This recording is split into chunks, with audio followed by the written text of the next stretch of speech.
अस्सलाम वालेकुम नाज़रीन, मैं हूं ज़मीर हैदर और आप देख रहे हैं प्रोग्राम पब्लिक पल्स। नाज़रीन, आज सबसे पहले तो हम फवाद चौधरी साहब को एक दफ़ा फिर मिनिस्टर फॉर इंफॉर्मेशन बनने की मुबारकबाद देते हैं।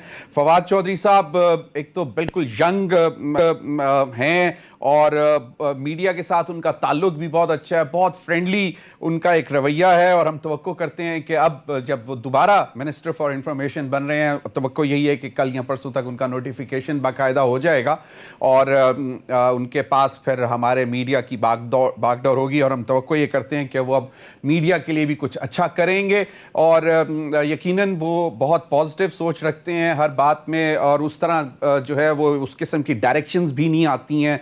फवाद चौधरी साहब अगर हों तो वो प्यार मोहब्बत से जो मामला चलाना जानते हैं और हम तवक्को करते हैं कि वो उसी तरह जिस तरह पहले वो प्यार मोहब्बत से मीडिया के साथ चलते रहे अब भी चलेंगे। It's a very positive change और तवक्कुआत ये भी हैं कि शायद मज़ीद रद्दोबदल भी होने वाली है, शायद कुछ फेसेस भी चेंज हों और कुछ पोर्टफोलियोज़ भी चेंज होंगे कैबिनेट में। हम पहले भी कह चुके हैं प्रोग्राम में कि शायद सीएम पंजाब और सीएम केपी के दोनों शायद मुबैना तौर पर हमारी जो इतलात हैं कि वो यही हैं कि जी उनको भी चेंज किया जाने का इम्कान है और अब देखते हैं कि क्या होता है। आज काबीना का इजलास हुआ और उसकी ब्रीफिंग भी फवाद चौधरी साहब ने दी और आपके मतलब अब उम्मीद तो यही है कि अब फवाद चौधरी साहब मामलात को लेकर अच्छे तरीके से आगे चलेंगे मीडिया के साथ और जो एक कोई गैप अगर है तो वो ख़त्म हो जाएगा गवर्नमेंट और मीडिया के दरमियान। नाज़रीन, दूसरी बड़ी ख़बर यह है कि आज पीडीएम का इजलास हुआ जिसमें आपको मालूम है कि पाकिस्तान पीपल्स पार्टी और एएनपी तो नहीं है और उनके बाकायदा जो ओहदे थे पीडीएम में उनसे उन्होंने इस्तीफ़े भिजवा दिए। मौलाना फजल रहमान साहब ने उसके बाद प्रेस टॉक की और कुछ बातें उन्होंने ऐसी की जो पीपल्स पार्टी को भी नागुज़ीर गुजरी और उस पर फिर कमर ज़मान कायरा साहब ने जवाब भी दिया, उस पर भी बात करेंगे और देखेंगे कि आइंदा का जो लाहे अमल होगा ख़ास तौर पर पीडीएम का जो अभी तक इतलात ये हैं कि वो कह रहे हैं कि हमें कोई परवाह नहीं है कि पीपल्स पार्टी आती है, एएनपी वापस आती है कि नहीं, लेकिन मौलाना साहब ने कहा कि उनको अपने फ़ैसलों पर नज़रसानी करनी चाहिए। बिलावल साहब के हवाले से उन्होंने जब उनसे पूछा गया कोई कमेंट करें तो उन्होंने कहा कि मेरा मतलब बनता नहीं है और फिर भी 35 साल सियासत नौजवान और 70 साल जो एक्सपीरियंस है उसमें बहुत फ़र्क होता है। तो इन तमाम मामलों पर बात करने के लिए मेरे साथ इस्लामाबाद स्टूडियो में सेनेटर हमीदुल्लाह जान अफरीदी, JUI मौलाना फजल रहमान ग्रुप के बहुत बहुत शुक्रिया। थैंक यू जी। फरदौस शमीम नकवी साहब, सीनियर रहनुमा Pakistan Tehreek Insaf, member provincial assembly Sindh और सैयद हसन मुर्तज़ा साहब, सीनियर रहनुमा पाकिस्तान पीपल्स पार्टी, पार्लिमानी लीडर हैं पंजाब असम्बली में पाकिस्तान पीपल्स पार्टी के। बहुत बहुत शुक्रिया। पहले अगर मौलाना फजल रहमान साहब ने जो आज बात की वो सुनवा दें प्रोड्यूसर साहब जी। 35 साल और 70 साल उम्र में फ़र्क होना चाहिए, बयान भी इतना कद काट का नहीं है कि उसका जवाब दें। मौलाना साहब ने मेरा ख्याल है कि शायद बिलावल भुट्टो जरदारी साहब के हवाले से गुफ्तगू की। मैं पहले ज़रा सैयद हसन मुर्तज़ा साहब से जानना चाहूँगा।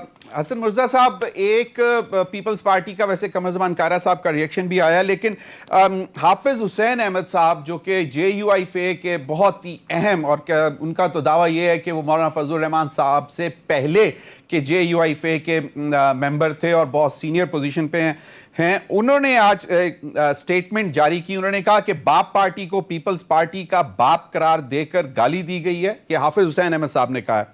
मनसूबाबंदी के तहत पीपल्स पार्टी और एएनपी को दीवार से लगाने की साजिश की गई। पीडीएम सरबराह ने मुबैना तौर पर यानी कि मौलाना फजल रहमान साहब ने मुबैना तौर पर नवाज शरीफ और इसकी दौलत को माई बाप का दर्जा दे दिया है।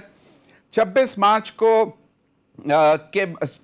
मार्च के मार्च को इस्तीफों से मुंसलिक करके इसे पीपल्स पार्टी के खिलाफ इस्तेमाल करने की कोशिश की गई है और भी बातें की। तो आपका क्या ख्याल है कि ये बहुत सख्त लाइन है और वो कमर ज़मान कायरा साहब ने तो कहा है कि उनको अल्फाज वापस लेने चाहिए। तो अब जिस तरह उन्होंने कहा है कि नजरसानी भी करें, आप लोग करेंगे नजरसानी, दोबारा पीडीएम की तरफ रुजू करेंगे? देखिए जी, बहुत शुक्रिया ज़मीर साहब। गुजारिश ये है कि पाकिस्तान पीपल्स पार्टी का माजी इस चीज़ का गवाह है कि हमने हमेशा अपने अलाइज का एहतराम भी किया है और हमने सियासत के अंदर जो रवादारी और बर्दाश्त है उसका भी हमेशा जो है वो मुजाहरा किया है। मौलाना साहब हमारे लिए इंतहाई काबिल एहतराम शख्सियत हैं। उनका एक सियासी कद काठ है, एक उनका नाम है, और वो हम किसी सूरत भी ये नहीं सोचेंगे कि हम उनकी तस्दीक करें या उनके खिलाफ ऐसी जबान इस्तेमाल करें। लेकिन मौलाना साहब ने जो जबान इस्तेमाल की और उन्होंने खुद से कहा कि हम एक 35 साल और 70 साल में का एज में जो फर्क है, वो फर्क उन्हें भी मलूज़ खातिर रखना चाहिए। तो ये सारी चीजें उनके कोर्ट में है। उन्होंने ही हमें अगर कोई बुरा भला भी कहा है तो कहा है। हमने तो कभी भी ये सोचा नहीं कि हम किसी भी सियासतदान को इस अंदाज में मुखातिब करें जिसमें उन्होंने किए है। हम भी कर सकते हैं, हमारे पास भी कई ऐसे जवाबात हैं जो हम दे सकते हैं, लेकिन हम देते नहीं है क्योंकि ये सब अपनी अपनी पार्टियों के सरबराहान हैं और अपने एक इज्जत, एक मकाम रखते हैं और इनका एहतराम होना चाहिए। और फिर अगर इन डेमोक्रेटिक जो पर्सनैलिटीज हैं इनका एहतराम हम लोग नहीं करेंगे तो दूसरी तरफ से तो इसकी कोई तवक्को भी नहीं की जा सकती। ये हमारे हम जितना बर्दाश्त कर सकते हैं। हसन मिर्जा साहब, तो क्या अब मतलब गुजारिश ये है, मैं आपके वो सवाल की तरफ आता हूँ कि जो हम दोबारा रजू करेंगे, दोबारा रजू तो वो करते हैं जो जिनको शामिल किया जाए। हम तो पीडीएम बनाने वाले हैं। उस वक्त तो कोई पार्टी ऐसी नहीं थी जो बाहर निकलती हो। सारे पीएमएल भी बैठे थे, खामोश थे। जेयूआईएफ भी अपना लॉन्ग मार्च और धरना जो है वो चौधरी परवेज भाई के कहने पर खत्म करके घर जा चुके थे। हमने सबको इकट्ठा किया, हमने एपीसी कॉल की, हमने वो जब पीडीएम बनी उसके होस्ट हम थे। वहां पे ये रेजोल्यूशन हुआ, वो जो 26 नकात हैं वो आज भी मौजूद है। उन 26 नकात पे हमारे एक लफ्ज की भी अगर हम चाहते हो कि उस पर अमल दरामद ना हो, पीपल्स पार्टी उसकी जिम्मेदार है। हम तो उस 26 नकात को जिस तरह वो लिखे हुए हैं मनोअन तस्लीम करते हैं, उस पे हम हर चीज, हर कदम उठाने के लिए तैयार हैं। नहीं तो ये उनकी तरफ से किया जा रहा है और उसका जिम्मेदार पीपल्स पार्टी को करार दिया जा रहा है। ये बड़ी हसन मिर्जा साहब, एक क्विकली जरा मुझे, मैंने अगले गेस्ट से भी जवाब देना है, मुझे जरा क्विकली ये बता दें कि ये टूट गई तड़क करके ये सिर्फ और सिर्फ शोकाज फाड़ने की वजह से या पहले से मामला इस तरफ चल रहे थे? ये जमीर साहब आप देखें कि जिस वक्त ये मामला हुआ उस वक्त हमारी एपीसी तक तो हमें टाइम खुद दिया अपोजिशन लीडर्स ने, दीगर पीडीएम की जमातों ने हमें टाइम दिया कि आप अपनी सीसी के पास जाएं और उसमें आप फैसला करके तो हमें वापस जवाब दे दें। हमें टाइम दे के और बाद में ये जो शो कॉज नोटिस है ये जारी किया जा रहा है। क्यों किया जा रहा है? और फिर दो पार्टीज को आप अलहदा क्यों कर रहे हैं? जब पीडीएम है तो आप तमाम पार्टीज को इकट्ठा करके उसमें ये जवाब भी पूछ लें। जो तरीकाकार है, पार्टी के अंदर बैठ के वो आपको जवाब भी दे दें। आपने खुद टाइम दिया है और फिर उस टाइम के दौरान आपने पीछे से एक शो कॉज दे दिया है जिससे महसूस होता है कि ये प्री प्लान था, ये पीपल्स पार्टी को दीवार के साथ लगाने की एक साजिश थी। चलें, मैं हमीदुल्लाह जान अफरीदी साहब से पूछ लेता हूं। एक तो जरा ये काजी हाफिज हुसैन अहमद साहब का बड़ा सख्त बयान है। उनका ये भी कहना है कि जनाब मुबैना तौर पर नवाज शरीफ और इसकी दौलत को माई बाप का दर्जा दे दिया है। मौलाना फजल हाफिज साहब बुजुर्ग आदमी है, मैं बुरा लगूंगा कुछ उनको कहूँगा, लेकिन मेरे ख्याल से वो आजकल किसी पार्टी की हमदर्दियाँ लेने के चक्कर में हैं ताकि कहीं वो एडजस्ट हो जाएं। बाकी इसमें आप पूरा पाकिस्तान समझ सकता है कि क्या मतलब हमदर्दियाँ और उसके पैसे और ये बचपनों वाली बात होती है। इसमें कोई क्या ऐसी बात है जो ये प्रूफ करना चाहते हैं? ये क्या समझ रहे हैं कि ये पीडीएम में जितनी पार्टियां लगी हुई थी तो ये नून के पैसों के लिए लगी हुई थी? क्या उनके पेरोल पे थी, उनसे पैसे लेके ये हल्ला गुल्ला कर रही थी? तो ये वैसी बचपना वाली बातें हैं मेरे ख्याल से। कमेंट भी देना मैं गवारा नहीं करूंगा।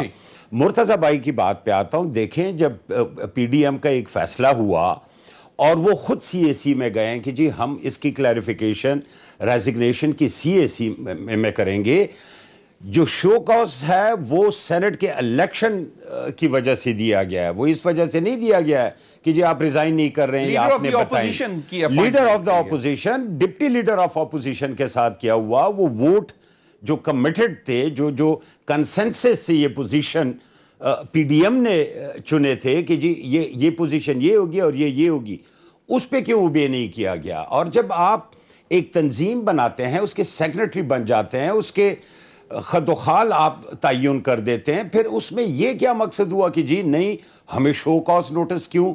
ये तो कोई बड़ी अजीब सी बात है। अगर आप समझते हैं कि जी उनका बनता ही नहीं था शो कॉज नोटिस, फिर आप अपनी रेजिग्नेशन उठा के क्यों उसी तंजीम को आज दे रहे हैं कि जी हम पीडीएम से रिजाइन कर रहे हैं? गुस्सा निकाल मतलब आप समझते हैं इस तंजीम को कि ये तो ख्याल है। आज कामरान कायरा साहब भी यही कह रहे थे, मैं सुन रहा था, वो कह रहे थे कि हमें जानबूझकर बाहर निकाला जा रहा है। हर पॉलिटिकल जो जिस तरह ये जो बात की कि 26 मार्च को इस्तीफों से अच्छा आप मुझे बताएं जानबूझ के निकालने की क्या तो क्या ऐसी बात है कि जो वो कहेंगे कि नहीं यार पीपल पार्टी को एक साइड पे करो, वाई? कोई बताएं ना। मुर्तजा साहब से ये तो कोई ऐसी बात नहीं है। साहब का ये ख्याल था कि एक ये भी वजह हो सकती है कि शायद उस्मान बुज़दार साहब के खिलाफ कोई वोट ऑफ नो कॉन्फिडेंस लेके आएगी पीपल्स पार्टी और वो बहुत सीरियसली काम करेगी, तो इसलिए उन्होंने कहा कि इसको कॉर्नर कर लो, क्योंकि मरियम साहिबा और मियां नवाज शरीफ साहब इसके लिए तैयार नहीं है। फिरदौस शमीम नकवी साहब, आप तो बहैसियत पीटीआई बहुत इंजॉय कर रहे होंगे, बाहर से देख रहे होंगे कि ये अब पीडीएम, आपको क्या लगता है कि पीपल्स पार्टी और एएनपी का अलहदा हो जाना पीडीएम से, जो कि अब लग रहा है कि बिल्कुल वो वापस नहीं आएंगे, आपको क्या लगता है कि अब पीटीआई भी कंफर्टेबल हो गई, और ये क्या अगर लॉन्ग मार्च या मजीद कुछ तहरीक चलाते हैं तो उसमें उतनी जान रहेगी minus people's party and ANP? जी देखिए जमीर भाई, अगर आपको अपने इसी पीडीएम के मूवमेंट के आगाज के कुछ प्रोग्राम निकाल लें जो मैं भी जिनमें शरीक किया, तो आपको हमारा पॉइंट ऑफ व्यू उस वक्त का भी आ जाएगा। वैसे जो बात आप कह रहे हैं उसके बारे में सिर्फ इतना ही पीटीआई के लिहाज से कहना काफी है कि बाजी चैत फाल है दुनिया मेरे आगे, होता है शबो रोज तमाशा मेरे आगे। मैं तो ये समझता हूँ कि काफी दिन से तमाशा चल रहा था और ये कोई नेचुरल चीज हुई है कि जो इनका ब्रेकअप हुआ है ये होना ही था। टाइमिंग इसकी है, सांझे की हंडिया को तो फूटना ही था चौराहे में, अब वो फूट गई। इसकी टाइमिंग्स के ऊपर आप बात कर लें कि टाइमिंग ये सही थी या आगे जाके सही होती, फूटता तो इसको था, वो फूट गई। अब इसका मेरे ख्याल से तीजा भी आज हो गया है, तो let's move on with life और डिस्कस करते हैं कुछ और सियासत का। ये बात तो वाजे हो गई कि अगले 2.5 साल तक ये अब दोबारा खड़े होके कोई लॉन्ग मार्च नहीं होती, कोई धरना नहीं होता, ना कोई नो कॉन्फिडेंस मूव आता है। इससे कब उसकी कोई हैसियत नहीं रहेगी। दूसरी चीज जो बड़ी वाजे हो गई, हम जरदारी साहब के मशहूर हैं कि उन्होंने बड़े वाजे तरीके से साबित करवा दिया कि नवाज शरीफ साहब को पाकिस्तानियों से कोई मोहब्बत नहीं है, वो पाकिस्तान की खातिर कोई जंग भी नहीं लड़ रहे थे, वो महंगाई के खिलाफ भी कोई जंग नहीं लड़ रहे थे, किसी ये सब चीजें सामने हैं उनकी सेहत के मुकाबले में।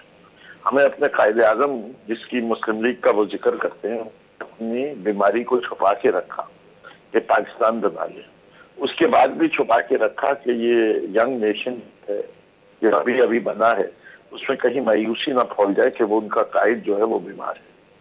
तो ये तो है मुस्लिम लीग की वो क़यादत तो हम सराहते हैं, और इस मुस्लिम लीग की क़यादत को तो हम सराह ही नहीं सकते। जो भागे हुए हैं, जो चोर डिक्लेयर हुए हुए हैं, जिन्होंने जो कुछ इस मुल्क के साथ किया है, सिर्फ वही कितनी शर्म की बात है कि जो मुल्क का 3 दफा वजीर आजम रहे उसकी औलाद अपने आप को पाकिस्तानी कहने को तैयार नहीं। जिसका वजीर खारजा जो कि कहता है कि ब्रिलियंट परफॉर्मेंस की थी, वो आके अपने आप को डिफेंड करने से घबराता है। जिसने माजी में भी लंदन में वो फैमिली आज भी मौजूद है जो कहती है कि बगैर इजाजत काजी फैमिली के हमारे नाम इस्तेमाल किए और रखा, और वो शख्स है जिसने एक दफा मादा माफ गवाह भी बन चुका है।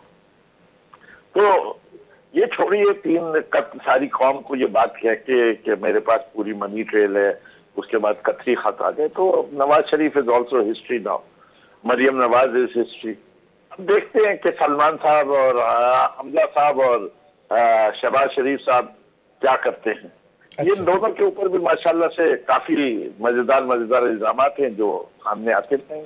अब देखते हैं उनका साथ क्या होता है। वैसे बिल्कुल ये क्वेश्चन तो हो सकता है, हमजा शहबाज साहब अब बेल पर हैं, बाहर हैं, तो वो आज पीडीएम में शामिल तो हो सकते थे, वैसे आना नहीं चाहिए था उनको, क्या ख्याल है आपका?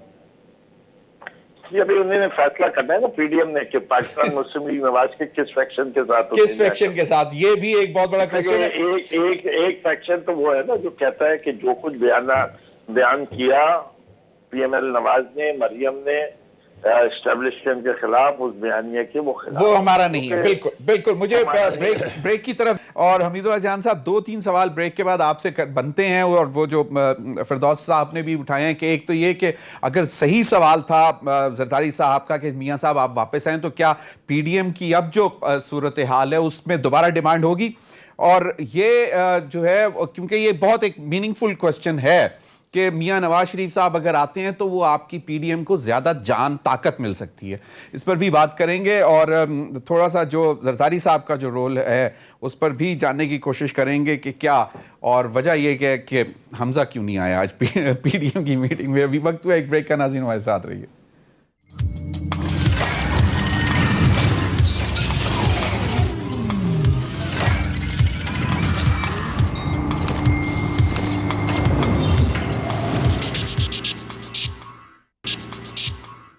Welcome back.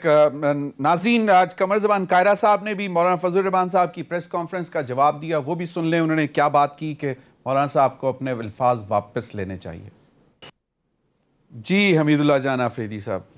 एक तो पहले मैं फिरदौस भाई को कहूंगा कि इतने ओपनली नेशनल टीवी पे सरदारी साहब का शुक्रिया अदा ना करें, लोग शक करेंगे कि मतलब ये क्या। वो पहले एक दफा प्रोग्राम में मुझे क्लैरिफाई कर चुके हैं कि इसलिए ना मुझे भी थोड़ा शक हुआ कि पता नहीं आज पीटीआई पीपीपी की शुक्रिया अदा कर रहे हैं तो लोगों को शक ना हो जाए। दूसरी बात यह है कि देखें, इसमें मौलाना साहब को बखूबी ये सारे सियासी लोग जानते हैं। बड़ी पीपल्स पार्टी के कायरा भाई ने बात की हो, मुर्तज़ा भाई ने की हो, ये सब समझते हैं। और मौलाना साहब हमेशा दायरे के अंदर रह के उनकी हमेशा बात आई है। ये अब उसकी क्लैरिफिकेशन एक आध दिन में मौलाना साहब से आप खुद ही सुन लेंगे कि जी क्या मकसद था उनकी इस बात का।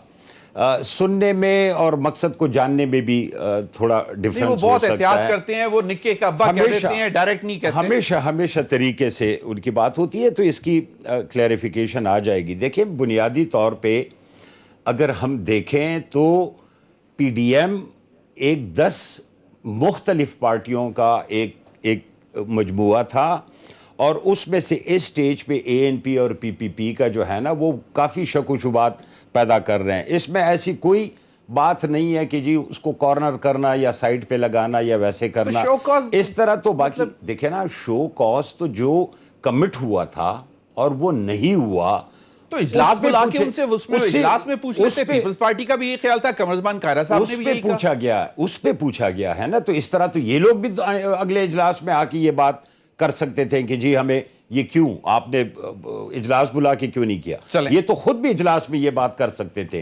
डिफरेंस फिर क्या आया? अगर ये रेजिग्नेशन फाड़ के उधर फेंक रहे हैं और इन्होंने शो कॉज दे दिया तो डिफरेंस क्या आया? इन्होंने भी वही अमल कर दिया। इसका मतलब ये इनको भी आना चाहिए था फिर इजलास में और उसमें इजहार राय अपनी करती कि क्या मसला है। तो कहने का मतलब ये है कि मैं जाती तौर पर यह समझता हूं कि वहां शो कॉज का इसलिए वजह बनती है कि जो कमिट हुआ था उससे डाइवर्ट कर गई हैं दो पार्टियां, और बड़ा एविडेंट है कि कौन डाइवर्ट कर तो गया। इजलास में बुला कर लेते। हसन मुर्तज़ा साहब, एक तो इस बात का भी जरा जवाब दे दें, और दूसरा ये कि जो पंजाब में अब सूरत हाल बन रही है, आज लेटर भी लिख दिया है प्राइम मिनिस्टर को जहांगीर तरीन लवर्स मेंबर्स की तरफ से कि जी एक तो हमें मुलाकात का मौका भी दें और उनको जानबूझकर टारगेट किया जा रहा है, इंडिपेंडेंट इंक्वायरी होनी चाहिए। जरा इस सूरत हाल पर भी बताएं कि वाकई ये पीटीआई के अंदर कोई रिफ्ट बन रही है, आपको लग रहा है ऐसा? और दूसरा यही कि जो कायरा साहब ने बात की, आपकी तवक्को है कि मौलाना साहब इसकी क्लैरिफिकेशन देंगे जिस तरह हमीदुल्लाह जान आफरीदी ने कहा?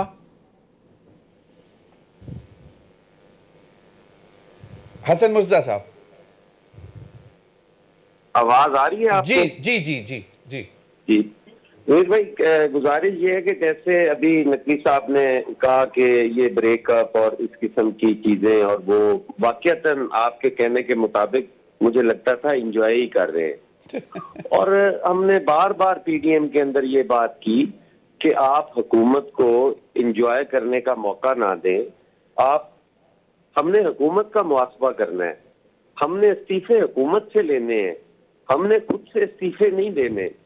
और यही आज हमारी जो रिजर्वेशंस हैं, जो दीवार के साथ लगाने की बात होती है या कॉर्नर करने की बात होती है, कोई पॉलिटिकल पार्टी किसी को दीवार से नहीं लगा सकती। वो इसी सेंस में बात की जा रही है कि हम ये समझते हैं कि पीडीएम को हुकूमत की सहूलतकारी के लिए इस्तेमाल किया जा रहा था, जबकि हमारा जो बयानिया था वो मजबूत हो रहा था। हमारा बयानिया जो था उसको लोग भी पसंद कर रहे थे, हुकूमत के भी पांव उखड़े हुए थे। आप देखें कि जिस तरह हमने हुकूमत को टफ टाइम दिया और साथ जहांगीर तरीन साहब का जो काफिला पीटीआई से जुदा रहें करके बैठा है, और ये पीटीआई के लिए सबसे बड़ी जो तशवीश थी वो तो उनको होनी चाहिए थी। हमने तो उन्हें रिलैक्स कर दिया। हमने तो जब अपने लॉन्ग मार्च की डेट रखी उसके साथ हमने इस्तीफे नहीं कहा कि इस्तीफे दे के लॉन्ग मार्च करना है। हमने जब लॉन्ग मार्च से 2-3 दिन पहले इजलास किया तो उसमें हमने नफी कर दिया इस्तीफों को, और वो भी हमने इजलास में नहीं किया, वो भी हमने मीडिया पे जाके कर दिया जी कि लॉन्ग मार्च के अलावा तो इस्तीफों के अलावा तो लॉन्ग मार्च की कोई हैसियत ही नहीं रहती। मीटिंग में वो तय कर लेते, बात हो जाती, फिर मीडिया पे आती। और हम बार बार कहते रहे कि हमें मीडिया मैसेजिंग नहीं करनी चाहिए, हमें इजलास के अंदर बात करनी चाहिए। यही जो बात अब हम कह रहे हैं कि जो इन्होंने हमें शो कॉज दिया, तो वो हमें भी उस इजलास में बुला लिया जाता ना। हम दो पार्टियों को क्यों नहीं बुलाया गया उस इजलास में, और पूछ लेते, जुबानी पूछ लेते जाता और वहां पे हमसे वो जवाब तलब कर लिया जाता। सही शो कॉज जो है वो नहीं बनता। मियां साहब आपके सामने जब एआरडी में हम इकट्ठे जद्दोजहद कर रहे थे, और मियां साहब बगैर एआरडी को एतमाद में लिए हुए, नवाबजादा नसरुल्लाह साहब भी थे उस वक्त, बेशक छोड़ के चले गए, लेकिन उनको उस वक्त शो कॉज नहीं हुआ। बिल्कुल बिल्कुल। फिरदौस शमीम नकवी साहब, आपने अभी तो जिस तरह अभी हसन मुर्जा साहब ने भी कहा कि यकीनन आप बहुत एंजॉय कर रहे होंगे, लेकिन थोड़ी सी तशवीश होनी चाहिए। पंजाब में जो इस वक्त बहुत सारे एमपीज, अभी सारे कहा यह जा रहा है कि बहुत सारे अभी खुलकर जहांगीर तरीन साहब की सपोर्ट में आए भी नहीं है, लेकिन अभी तादाद बढ़ सकती है। तो वो कोई, और जिस तरह आज लेटर लिख दिया है कि जी प्राइम मिनिस्टर साहब हमें ऑडियंस दें और हम बाकायदा आपके सामने केस प्लीड करना चाहते हैं, तो आपको क्या लगता है कि ये मामला हैंडल हो जाएंगे, पीटीआई के अंदरूनी मामला? मैं समझता हूँ कि ये जरूर हैंडल हो जाएंगे, और मेरे ख्याल से अगर कुछ लेजिस्लेटर्स, इलेक्टेड लोग वजीर आजम से मिलना चाहते हैं और बात करना चाहते हैं, उन्हें जरूर वजीर आजम एंटरटेन भी करेंगे, बात भी होगी। लेकिन प्रिंसिपल्स पे कॉम्प्रोमाइज नहीं हो सकता। प्रिंसिपल ये है कि अगर कोई इन्वेस्टिगेशन हुई है और उसके अंदर किसी शख्स के ऊपर इल्जाम आ रहे हैं, तो उस शख्स को उन इल्जाम का जवाब देना होगा, अपने आप को दिफा करना होगा। हाँ, उसमें विंडिक्टिवनेस नहीं होनी चाहिए, उसके अंदर कोई पार्टीजन एटीट्यूड नहीं हो सकता, टारगेट नहीं बनाए जा सकते। जो प्रिंसिपल उन पे अप्लाई किया जाएगा, जहांगीर तरीन साहब पे, वो शहबाज शरीफ पे भी किया जाए, वो हमजा शरीफ पे भी किया जाए, वो जरदारी पे भी किया जाए, वो सब लोगों पे सेम प्रिंसिपल इस्तेमाल होना चाहिए। जो शुगर मिल्स के मालिकान है, सिर्फ जहांगीर तरीन साहब की शुगर मिल्स को टारगेट नहीं होना चाहिए, इसमें तो कोई बुराई नहीं है। वो मैं भी आपके प्रोग्राम पे कहता हूँ। लेकिन ये जिन लोग हैं ना, वो जिनकी बड़ी ख्वाहिशात हैं, ख्वाब देखने शुरू कर दी हैं, तो फिर उनके लिए फिर मैं कहूंगा हजारों ख्वाहिशें ऐसी कि हर ख्वाहिश पे दम निकले बहुत निकले तो इनके अरमान नहीं पूरे होने वाले, ये सोचते रहे इनके अरमान नहीं पूरे होते। सही सही। तो चलें अभी वो वक्त ब्रेक का, हमारे साथ रहिए।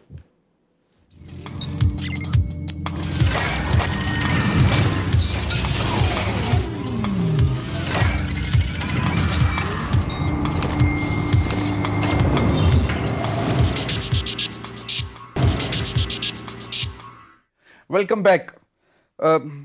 चलें, ये तो अब चलता रहेगा, लेकिन मामला जो हैं वो अब आवाम की खातिर कब निकलना है? अभी ये जिस तरह हाफिज हुसैन अहमद साहब का यही ख्याल है कि जनाब इंडिविजुअल्स के लिए इस्तेमाल किया जा रहा था पीडीएम के फोरम को, महंगाई उसी तरह है, और अब रमजान में तो और मजीद मामला। देखें जमीर साहब, एक तो ये वक्त साबित करेगा कि किसकी पॉलिसी, किसकी बातें अवाम पसंद कर रही थी और किसकी नहीं। अवाम बड़ी बाशऊर और होशियार हो चुकी है।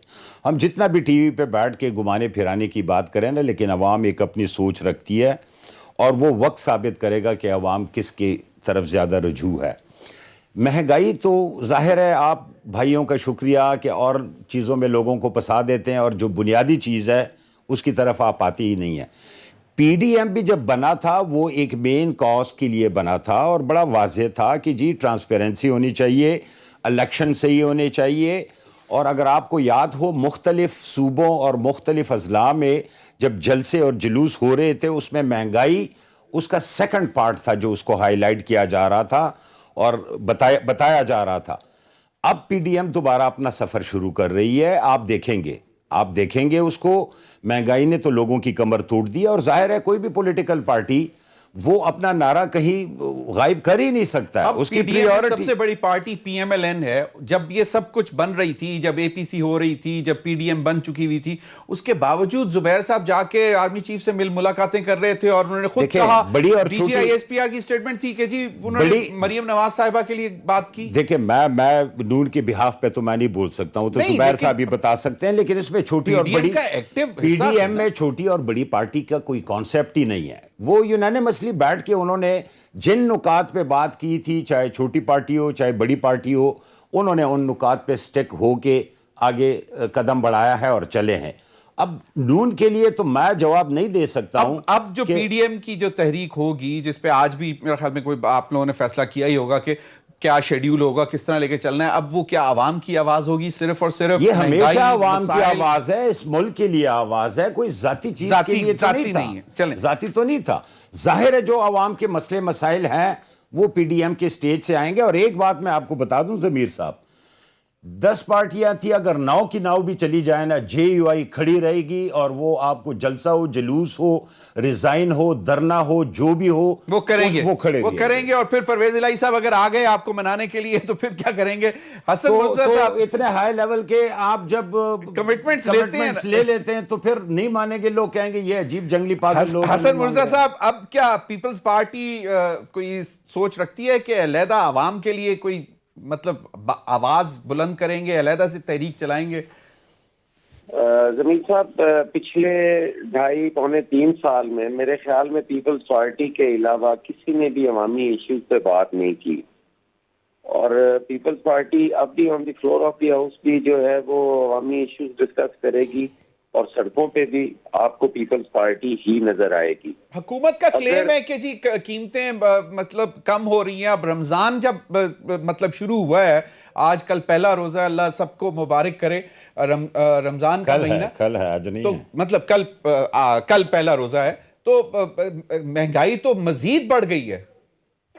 देखिए, महंगाई जो है ये तो आने वाले दिनों में जमीर साहब आप देखेंगे, ये चीनी जो है ये 150 रुपए किलो तक जाएगी, और बाकी चीजें भी आपके सामने है कि 100% तक कीमतें बढ़ गई हैं। इस महीने में अगर आप रूरल एरियाज में बिजली के बिल देखें तो आपकी समझ और अकल से बाहर है। काश्तकार परेशान हुआ पड़ा है, इतने ज्यादा वो बिल्स आए हैं कि बंदे जो है वो बेचारे परेशान हो गए कि ये हो क्या रहा है। तो ये चीजें सारी जो है, जब बिजली भी बढ़ेगी, जब तेल गैस की कीमतें भी बढ़ेंगी, तो किस तरह आप सोचते हैं कि कोई महंगाई में कमी आ सकती है? बिल्कुल, हमने सुना है कि ट्यूबवेल का अगर चला नहीं भी है और ट्रांसफार्मर लगा हुआ है उसके ऊपर, तो उसका बिल आया है, चाहे वो इस्तेमाल बिजली हुई कि नहीं हुई, और वो मेरे ख्याल में कोई 2500 से 3000 रुपए पर वेल जो है वो फिक्स है, वो फिर भी आ रहा है। ऐसा ही है कुछ? बिल्कुल इसी तरह है जी। लेकिन उसमें अगर आप देखें ना, 80% जो है वो टैक्सेस लगे हुए हैं। कोई 20% जो है उस बिल में बिजली की कीमत है, बाकी सारे टैक्सेस है जो गवर्नमेंट कम भी कर सकती है, जो गवर्नमेंट उनको रिलीफ भी दे सकती है, वो नहीं है। वो भरमार है एक किस्म की बिलों में। और अगर बात की जाए तो उस पर हुकूमत कहती है जी कि ये पिछली हुकूमतों का करा है, ये उन्होंने कीमतें जो बनाई थी उस वजह से हुआ। बिल्कुल, जो सौदे थे उनका ये नहीं वसूल किया जा रहा। सही। ये फिरदौस जो शमीम नकवी साहब, जो जजिया लिया जा रहा है ना आवाम से, फिरदौस वो इस हुकूमत में जजिया ले रही है, दे रही है। और बिल्कुल। 80% फिरदौस शमीम नकवी साहब, ये बड़ी गंभीर सूरत हाल है। कहा जा रहा है कि रेमिटेंसेस बहुत बढ़ रहे हैं, डॉलर की कीमत नीचे आ रही है, सोना भी कुछ सस्ता हो गया, लेकिन अवाम की जो जरूरी चीजें हैं खाने पीने की, उनकी कीमतों में तो कमी के बजाय मजीद इजाफा होता जा रहा है। और पिछले 1.5 साल से जितनी प्राइम मिनिस्टर ने इस हवाले से मीटिंग्स चेयर की हैं, मेरे ख्याल में मतलब हर हफ्ते 2 या 3 मीटिंग सिर्फ प्राइसेस, अवेलेबिलिटी और इन्हीं पे होती थी। जी, पहले तो मैं मुख्तार साहब से कहूंगा कि जरा वो टैक्सेस की नाम ही बता दें जो कि बिजली के बिल में लगे हुए हैं, एक के अलावा सेल्स टैक्स के अलावा। जरा वो मुझे बता देना कि कौन कौन से हैं जो टैक्सेस लगते हैं, बताएं। इससे के कहना बहुत आसान होता है। दूसरी चीज मैं इनको बिजली के हवाले से ये बता दूं कि इस दौर में जितने पावर प्लांट्स के कॉन्ट्रैक्ट हुए हैं वो रिन्यूएबल एनर्जी पे हुए हैं, थर्मल एनर्जी पे एक भी नहीं हुआ। जो इस हमारे दौर से शुरू होने से पहले के प्लांट्स हैं उनके जो है हसन मुर्तजा साहब खुद जाके देख लें कि उन पावर प्लांट्स के टैरिफ में पहले 10 साल का टैरिफ कितने सेंट का है। फिरदौस भाई, क्या ये माजरत से चाहते मेरे हैं पास कि- वक्त बिल्कुल 30 सेकंड्स है। महंगाई, ओवरऑल महंगाई, मतलब जी, रमजान मैं पे- समझता हूँ महंगाई एक चैलेंज है, हम उसका इतराफ करते हैं और हम इस चैलेंज को मीट करने के लिए भरपूर कोशिश कर रहे हैं और अल्लाह से दुआ गो है, रमजान के महीने में भी दुआ गो होंगे कि अल्लाह मियां हमारी काविशों में बरकत दे और इंशाल्लाह इस महंगाई के जिन को भी हम काबू करें। बहुत बहुत शुक्रिया। अगर ये दुआओं पे ये महंगाई इन्होंने खत्म चलें, कर दुआ दी में है तो ना, हिस्सा अल्लाह डाल ही देना, आप- दुआ में ये तो फिर हमीदुल्लाह अल्लाह ही जान हिस्सा हाफिज़ डाल है। देना। खुद कोई एफर्ट ना करे, बहुत बहुत दुआओं में शुक्रिया रखें। सेनेटर हमीदुल्लाह जान अफरीदी, फिरदौस शमीम नकवी, सैयद हसन मुर्तजा साहब। नाज़रीन, अब तक के लिए इतना ही, इजाजत दीजिए। अल्लाह हाफिज।